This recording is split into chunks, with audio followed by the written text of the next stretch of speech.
ശബരിമല സ്വർണ്ണമോഷണ കേസിൽ 2019 ദേവസ്വം ബോർഡ് ഭരണസമിതിയെയും പ്രതി ചേർത്തു. ശ്രീകോവിലിലെ വാതിൽപ്പടി മോഷണത്തിലെ പത്മകുമാറിന്റെ നേതൃത്വത്തിലുള്ള ഭരണസമിതി 8ാം പ്രതി. ഒറ്റുതിരിഞ്ഞാക്രമിക്കാനാണ് ശ്രമമെന്ന് എ പത്മകുമാർ കേരള വിഷൻ ന്യൂസിനോട്. എന്തായാലും ഒറ്റതിരിച്ചാക്രമിക്കാനും ഇങ്ങനെയുണ്ടായ സംഭവങ്ങളിൽ ആ കാലഘട്ടത്തിൽ ശബരിമലയിൽ ഉണ്ടായിട്ടുള്ള കാര്യങ്ങൾ എല്ലാവർക്കും അറിയാം. അങ്ങനെയുള്ള കാര്യങ്ങളിൽ ഒറ്റതിരിച്ചാക്രമിക്കുന്ന അവസ്ഥയാണ് നാളിതുവരെ ഉണ്ടായിട്ടുള്ളത്. സന്നിധാനത്ത് ഹൈക്കോടതി നിയോഗിച്ച ജസ്റ്റിസ് KT ശങ്കരന്റെ കണക്കെടുപ്പ് തുടരുന്നു. സ്പോൺസർ ഉണ്ണികൃഷ്ണൻ പോറ്റിയും സ്മാർട്ട് ക്രിയേഷൻ പ്രതിനിധിയും ഹാജരായില്ല.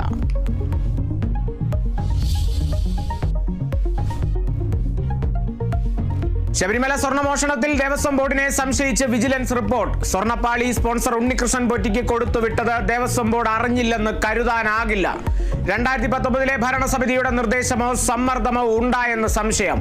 ഉദ്യോഗസ്ഥ താൽപര്യം മാത്രമെന്ന് കരുതാനാകില്ലെന്നും റിപ്പോർട്ടിൽ. ശബരിമല സ്വർണ്ണമോഷണത്തിൽ അന്വേഷണത്തിന് EDയും പ്രാഥമിക പരിശോധന തുടങ്ങി.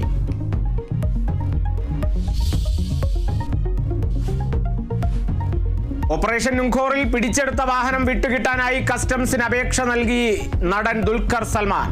നീക്കം ഹൈക്കോടതി അനുമതി നൽകിയതിന് പിന്നാലെ വാഹനം വിട്ടു നൽകണമെന്നാവശ്യപ്പെട്ട് ദുൽഖർ ഹൈക്കോടതിയെ സമീപിച്ചിരുന്നു. ഭൂട്ടാനിൽ നിന്ന് കൊണ്ടുവന്ന വാഹനങ്ങൾ കൂടുതൽ പിടിച്ചെടുക്കാൻ ഒരുങ്ങി കസ്റ്റംസ്.